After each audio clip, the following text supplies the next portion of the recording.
there was a longing, there was a wanting, there was a sense which I've seen all over the country, felt all over the country, of something lost, of something needing, in that word that I'm trying to push, restoration. So what I would say is, and I hope this isn't going to create too much disturbance in the Reform Party, it seems to me that the members are a good deal more impressive than the leadership. For the first time in his life, Nigel will actually have to cope with the hideous reality of power. Welcome to the Reform Party podcast. I'm joined with my co-host, Wendy Whitaker-Large, but it's a special privilege to be able to welcome Professor David Starkey. David attended the party conference, the Reform Party conference, and when I was there, I asked him if he would consider and give us his reflections. And so that's really the question that I posed to Professor Starkey, is having been at the two fringe meetings you spoke at the Reform conference, whether it has changed your view of the party and aligned with other current events. Just as a couple of little asides, I got the impression with your interventions at those fringe meetings that your perspective was that the majority of people attending would be former Conservative voters and supporters. And indeed, that was rather borne out by the responses that you got on the people who asked questions. I should say, as far as the Reform Party more generally is concerned, having been myself to many branches, that although they are a significant component, they're by no means the majority, who I would say are people who've been either with no party at all or with other parties, if you brought those together. So if you could couch your comments on the conference, taking into account firstly that the move that those people at the conference represented from Conservative to Reform, and whether they might be beating a path for other people, but also how you think the way it went in your discussions there reflect on those people who came from no party at all, often from that C2DE tranche where Reform is in the lead at the moment, and those that have come from other parties, such as the Labour Party, and even in a few odd cases, the Greens and the Liberal Democrats, although they are the odd cases. So could I ask you to just give us your thoughts on your reflections? Yes, of course you can. Clearly, you've attempted a kind of cephalological analysis of the membership, which of course I could form no impression of at all on the basis of that sort of experience. Let me fill in a little more on my acquaintance with the party, the Reform Party at its various levels. As you probably know, one of the events, because you were there, one of the events that I spoke at the Reform Conference was for the organisation known as PopCon, or Popular Conservatism, the organisation founded by Mark Littlewood, as it were, just before, but in anticipation of the great Conservative defeat of the general election of 2024. And I became involved with Mark literally the day before the PopCon was launched, and I've made, I suppose, I'm now regarded as being the dominant intellectual influence on PopCon. What I've been doing, I've been touring around the country. I call it evangelizing. You had another version of my evangelizing at the Reform Conference, and we've been evangelizing not simply Conservative associations, but Reform ones. So what I can do, I can supplement my reaction to the members, very considerable members. I think it's important to spell out the two meetings that I spoke at, the first, the PopCon meeting, and the second, the meeting organized by the Prosperity Institute, which is developing the legal program that will, I hope, underpin my great idea of a great repeal and restoration. And between them, those two meetings must have had well over 1,000 people present. I think that's a completely fair estimate. No, I would certainly endorse that, and it was standing room only at your fringe. Much more than standing room only. The actual seating area, very significant seating area in that vast void of the NEC, was surrounded by people. Certainly for the second event, when Nigel didn't slightly undercut us by moving forward his speech because of Angela Rayner's fall, people were standing 4 and 5 deep around the edge. It was quite extraordinary. But so I can supplement that, and I can supplement it with my touring around the country and speaking at branches from London to the far north of England. 2 things strike me. First is the point of numbers. The numbers at the Reform Conference are parallel by the numbers in Reform branches. I speak still as a member just of the Conservative Party, and it is perfectly clear that the initiative, in terms of both enthusiasm and numbers and passion and involvement, is now, predictably, on the side of Reform. There can be absolutely no doubt about this.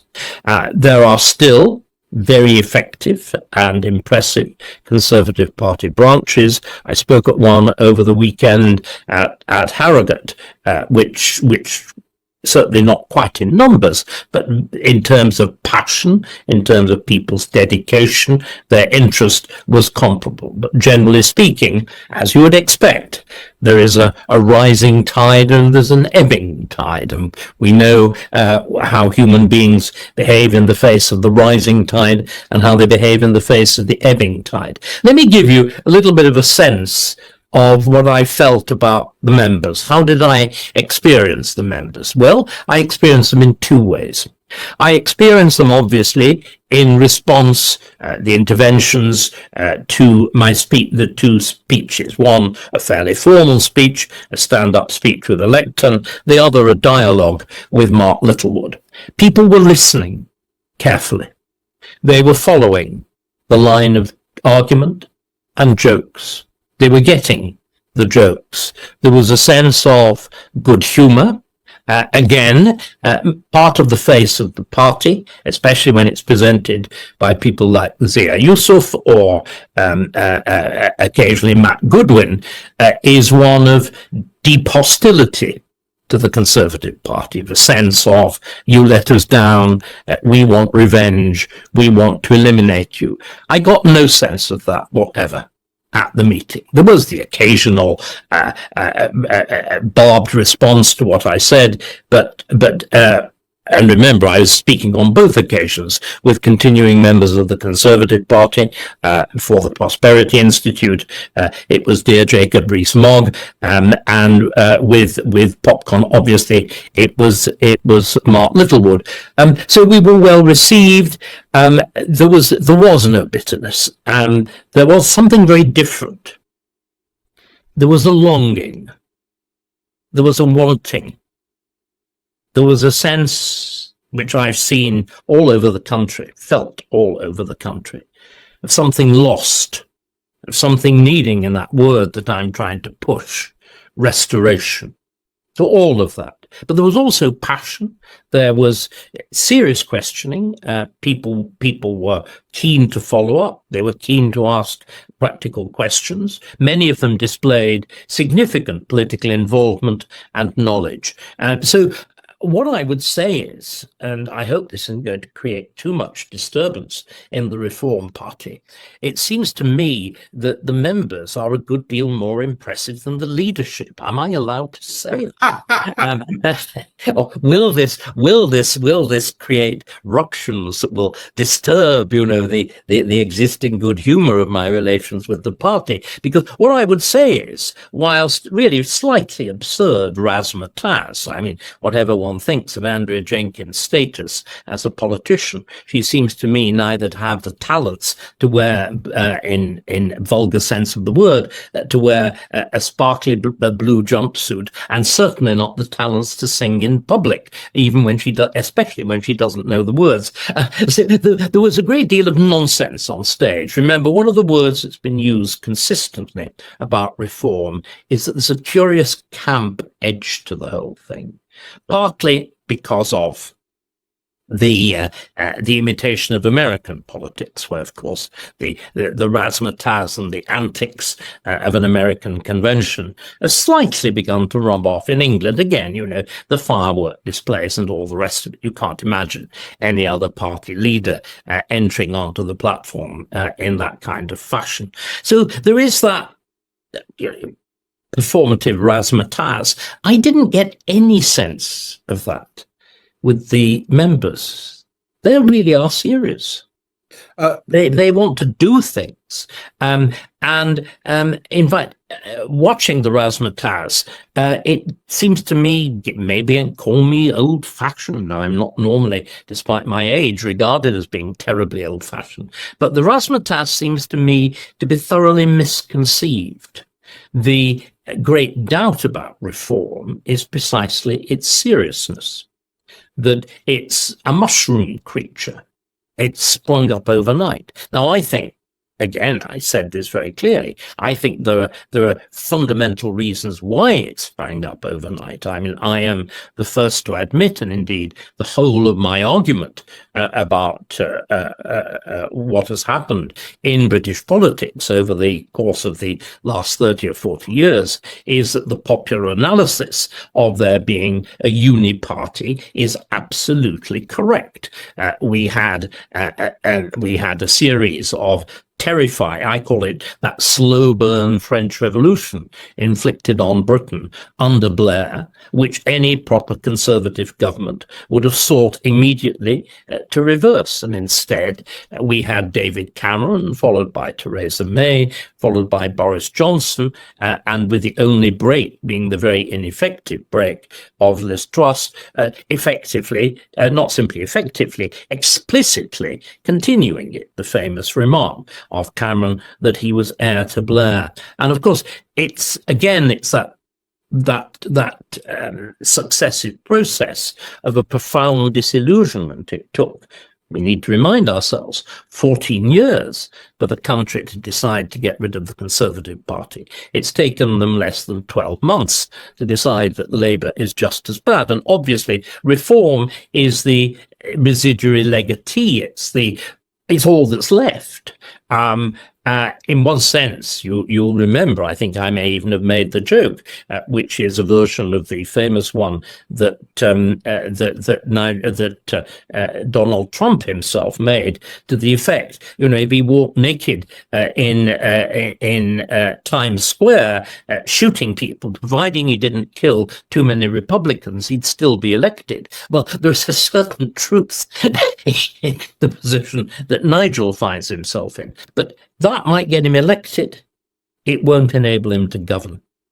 And what I am very profound, and I want to repeat this, what I am profoundly struck by was the seriousness of the membership, the commitment, the energy, the information, the desire to think about politics, to do things about politics, to think creatively about the nature of change, the limits of change, and so on, which was barely on display at all on the platform. I only saw the platform, of course, in recordings. On the other hand, the wonderful development, and I think it is a very splendid development, though it's very much to the detriment of my own party, the fact that a politician as reflective and as intelligent, and one also who has been saying very similar things to what I've been saying, namely Danny Kruger defecting from the Conservative Party and joining Reform and being appointed the head of preparation for government. That suggests, I think, let me be truthful, for the first time, a leadership that's catching up with the membership. that is beginning to grasp the scale of what has to be done. Because remember, this isn't just a Brexit. And the disaster of Brexit was, of course, that the deed itself was done, but the way it was done was profoundly imperfect. The terrifying inability to follow through the consequences. Again, it is true, isn't it? For the first time in his life, Nigel will actually have to cope with the hideous reality of power if things go as they appear to be going. Up to now, he has simply been astonishingly active. None of us would deny that he is, along with Blair, the most influential politician of the late 20th, early 21st century. But he has never had, he has exercised profound influence, but he has never had that terrible responsibility of trying to carry electoral success into actual administrative and political achievement. That's the supreme test, because what we've seen, Nick, what we've seen, Wendy, is we look now, last year, we had what at the moment looks to be a very similar situation, if we read the opinion polls, that Reform will have. Labour, because of the flukes and the way a two-party, the way a first-past-the-post system intended for two parties works when there is a multitude of parties. Labour had that thing called a Loveless landslide. It got just over 30% of the vote, but it got 400 and odd seats in Parliament. Reform is in exactly that same position now. And of course, it's one in which you enjoy, in theory, vast power. But it's only if you, A, have mastered your party, which clearly Starmer hasn't, and B, if you have a clear idea of how to make the governmental machine work, which clearly, again, Starmer hasn't, that you can actually do anything. And the enormous challenge, Nick, the enormous challenge, Wendy, is I think your membership, certainly the kind of members, obviously, the hotter ones, if you like, who turn up at branch meetings, turn up in particular at the conference, is that we have now a governmental system which is actually broken down. When we talk about broken Britain, people are thinking very much of their own experiences, problems on the street, and problems of immigration, problems of crime, and so on. But the fundamental problem, I would argue, the reason that all of these individual problems have cropped up at the same time, is that the little thing, what we call the Constitution, in other words, the beating heart of the state, that itself is on the point of being broken.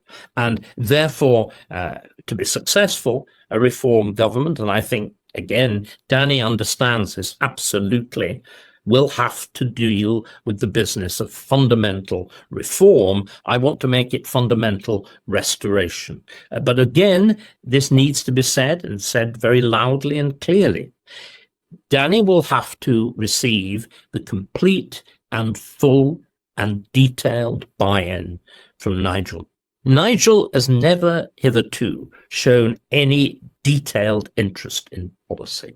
He's not had to. He has been campaigning for big, broad brush things. Now it's different. Now it's no longer enough to have his extraordinary skills as a communicator, his ability at handling big groups and his ability at handling small groups, as he shows in his TV news broadcasts and whatever. There will have to be that grasp of policy, the detail of policy, because it's something that cannot be delegated. This is something that's so crucial. So these are the great moments, and I think this is the moment at which we will discover: does this party, with such a serious, passionate, involved membership, have an equally serious, passionate, involved, committed, soaked in what are these terrible issues, leadership? David, I think that's an excellent summary of your experiences at the conference in terms of your perceptions of membership. And I love the fact that you've mentioned not only a logical and thoughtful approach by the members, but also an emotive, a passionate response. And it seems to me that what you noticed at the conference were the passion, the enthusiasm, the excitement, perhaps slight overexcitement at times. No. I mean, yes, there was that, but it wasn't just rah, rah, rah. This is precisely the point that I'm trying to get at. It was, I want to know. These are people who are not simply, again, this is not a march. This is not just a protest march. These are people not exactly what they're doing is not shouting in the street. What they're doing is what I regard as the proper thing to do, eager to participate in the political process as it was traditionally understood, but as for so many years the main political parties steadfastly refused to do, because they had manifestos that were public acts of lying. I mean, let's use proper words. The Labour manifesto at the last election was a variety. It was a mixture of two sorts of lies. It was a few direct lies, but it was enormous numbers of indirect lies. That's to say, the suppression of truth, which is the most the claim that you wouldn't need to raise taxation, and it is this dreadful sense that politicians have lied either directly or by implication. Similarly, the 2019 manifesto. Let's tar both parties with the same brush, because they both deserve it. The Conservatives' commitment to reduce immigration, and then the flagrant reversal of that. So all of that has led to a fundamental breakdown of democratic trust, as one of the striking things, I'm sure you're aware, because you too will be a bit of a political junkie, I imagine, that since 1997, the electoral participation has fallen off a cliff, that the number of people bothering to turn out in elections has gone steadily down and down and down. This is profoundly dangerous for any kind of functioning democracy. It's also that the view, and we saw it manifested most terribly during COVID, is that the electorate is fundamentally stupid and needs to be manipulated. Rather than engaging on the old Greek model, or indeed the old model of English politics, that you govern rational men by rational debate. And the feeling that I got, which is why I don't want to push the passion and the emotion too hard, that I got at the conference, these were people who wanted to do that. They listened to myself, they listened to Mark Littlewood, they listened to Jacob, who are explicitly not of their political party. They listened respectfully. They thought, generally speaking, that what we were saying was good, but they didn't just applaud. They questioned, they had reservations. Now, this is exactly how politics is supposed to work. The big challenge now is for your leadership to do that.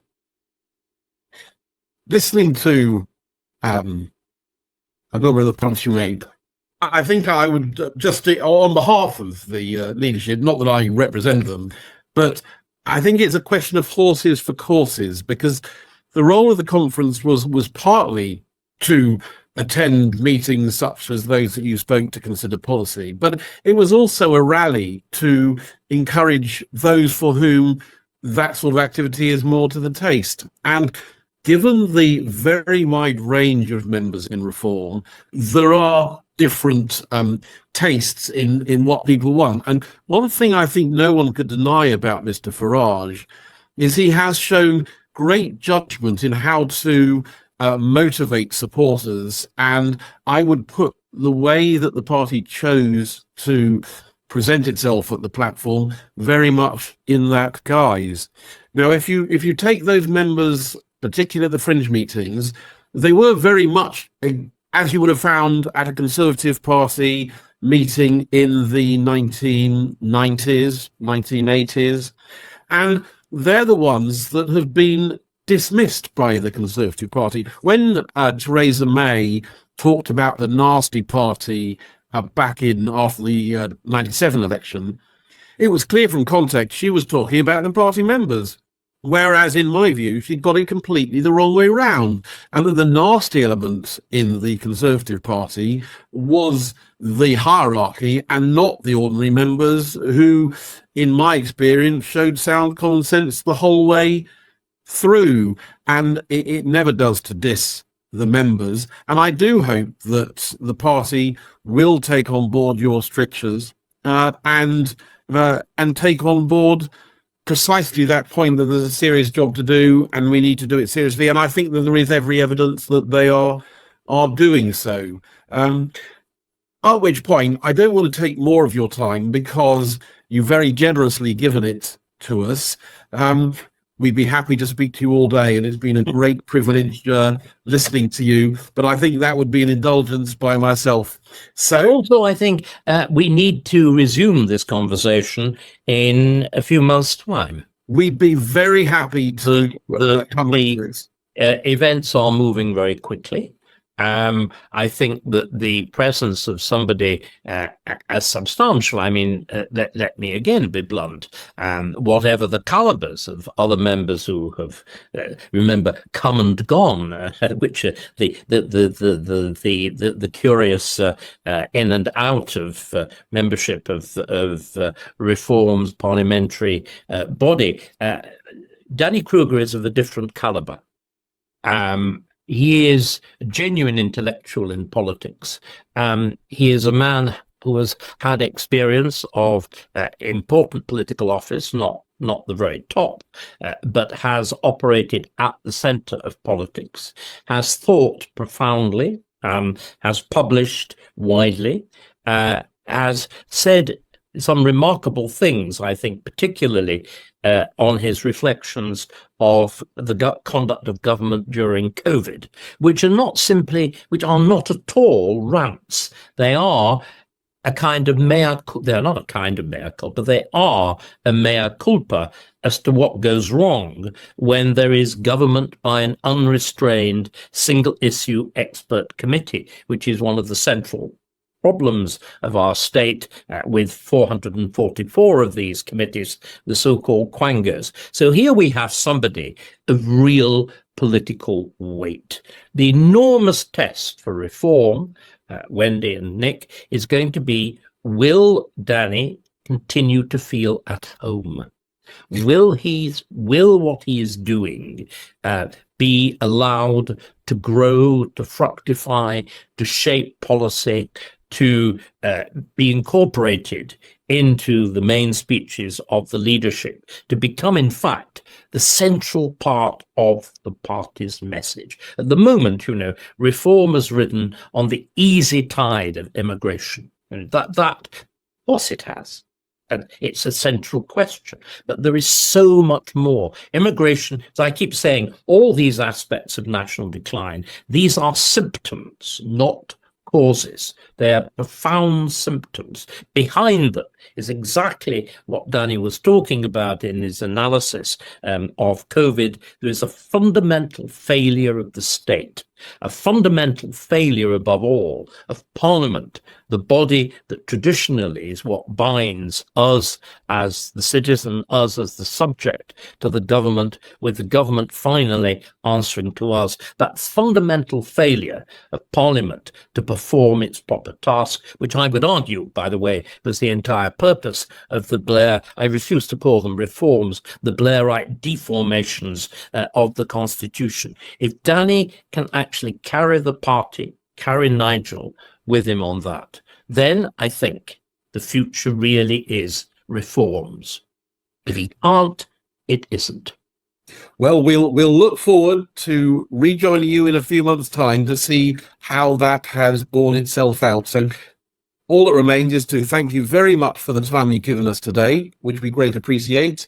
And I don't know if Wendy wants to make any final comments. I think the challenge is obvious. We need to not just grip the emotion We need to be intellectually understanding the direction in which we're going. We need to utilize that ability from Danny and enable the membership, and, as David says, the challenges for the leadership to embrace that, to not run back from it, but to grip it and to push it with all their might. And can I say, speaking still as a Conservative, I very much hope that succeeds.